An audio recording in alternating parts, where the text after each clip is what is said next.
everyone, my name is Sharon and I'm one of your course mates for DEVC 263, Communication of Scientific and Technical Information, and I'm glad to introduce myself.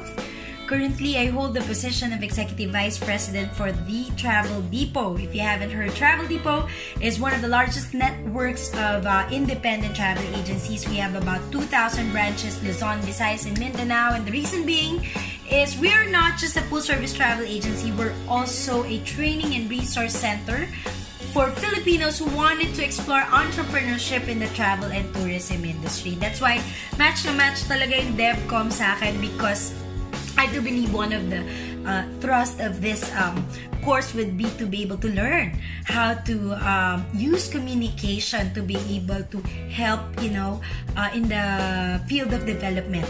And I think entrepreneurship, needless to say, is one of the options Filipinos can explore, diba, for development.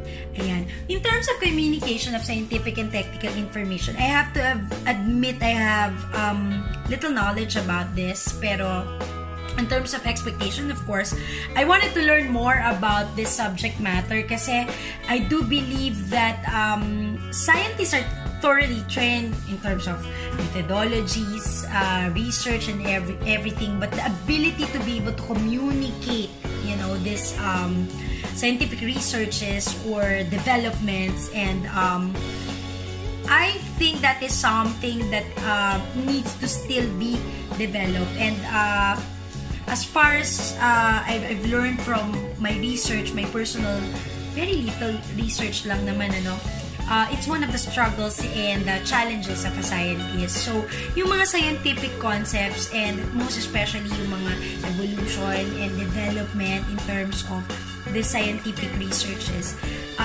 very, very important ang communication and to develop a pattern or a way or a good formula to be able to communicate these things to a lay person.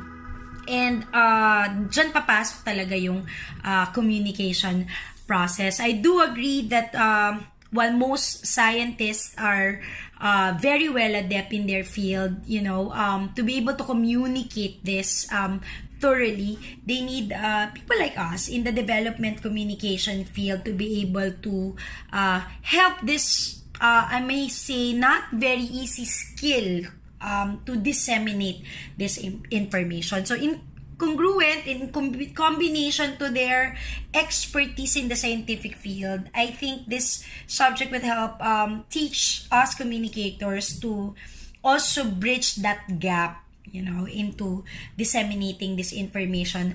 Once again, like what I said in layman's term.